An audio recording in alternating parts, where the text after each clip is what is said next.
Hello everyone, this is Doc Niche again. So ito, may nakita ako na post ng isang mommy regarding dun sa anak niya na 8-year-old na nagpositive daw sa dengue, pero asymptomatic.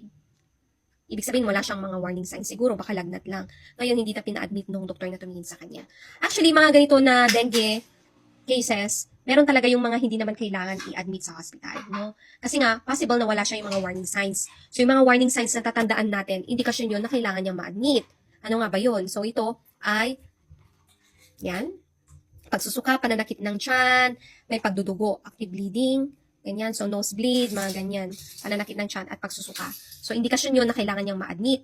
So, dengue fever with warning signs. So, may mga phases or stages kasi ang dengue. So, una dyan yung febrile. Yung febrile stage, yun yung may lagnat yung anak natin. So, may lagnat yung bata. So, tumatagal ito ng 3 to 5 days. Then, after naman niya ng lagnat, doon ipapa-check mo. Kasi nga, ay, may lagnat yung anak ko, ganon. So, upon checking dun sa CBC niya, bumagsak yung platelet niya, bumaba, pati WBC niya. So, doon na papasok, kung wala na siyang lagnat, doon na pabagsak yung platelet. So, makikita natin yan. Pag wala ng lagnat, parang okay na siya. Parang sabi niya, okay na ako, ganyan, okay na yung pakiramdam ko, nakakakain na ako. Doon, pag pina-check mo yung CBC, doon pala, pabagsak pa lang yung platelet niya. Pero hindi naman indikasyon na kailangan i-admit ang ang mababa na platelet. So, kunyari, yung platelet niya is 90, ganyan. So, ang normal is 150 to 450. So, depende yun sa laboratory. So, mostly mga ganong range. So, 90, tapos wala naman siyang warning signs. So, hindi naman kailangan i-admit. So, ang ginagawa natin na ganito, pagka may lagnat, tapos 90 yung platelet, and then, wala naman siyang warning signs, nakakakain naman siya, nakakainom naman siya, yun. Pag ganito, hindi naman kailangan i-admit. So, pwedeng sa bahay. Palakasin, painumin, i-hydrate. Well-hydrated dapat ang isang bata o tayo, no, sa matanda. Ganun din. So, painumin, palakasin, matulong, magpahinga.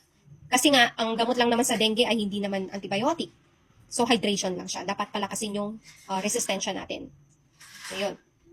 Then, after ng febrile stage, pupunta naman tayo sa critical phase. So, yung critical phase, ito na yung pawala na yung lagnat.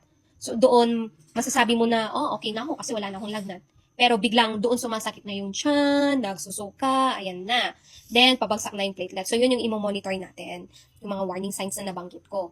No? Lalo na kapag walang lagnat or asymptomatic nga, ay walang lagnat. Tapos biglang ganun yung sintomas niya. So, pagka ganun, may warning signs, kailangan i-admit para maswero ka agad. Then, ma-monitor yung pagbagsak ng platelet niya. Then, after ng critical phase, pupunta na tayo sa recovery phase. So, sa recovery phase, pag pinamonitor sa'yo ng doktor mo yung CBC mo, makikita mo yung trend, pataas na yung platelet tsaka yung WBC. Tapos, mas naging okay na yung hemoglobin hematocrit. So, importante din na monitor yon. Then dito, sa recovery phase, lalabas na yung mga rashes, Herman's rash, pangangati, as in pulang-pula, mga ganun. So, possible na sa recovery phase na sila ng dengue. So, wala na yung mga warning signs, hindi na sumasayot yung tiyan, yun lang yung rashes na lumalabas. Pero, may mga iba din na walang mga rashes. So, pag ganito, mga mamis pag dengue, syempre, kailangan i-monitor natin yung mga signs na makikita natin sa anak natin o tayo. So, yung mga warning signs na nabanggit ko, pananakit ng tiyan, pagdudugo, pagsusuka, pag mga ganyan, kailangan nang i-admit. Kasi nga, warning signs yun, na indikasyon na possible na dehydrated talaga yung pasyente. So, kailangan ma-monitor yung CBC, importante, at palakasin dapat yung immunity nila. Kasi nga, ang dengue, viral infection naman yan. No? Galing sa kagat ng lamok kung saan meron siya nung virus na yon. So, ngayong tag-ulan, dengue season na naman, kaya mag-ingat tayo.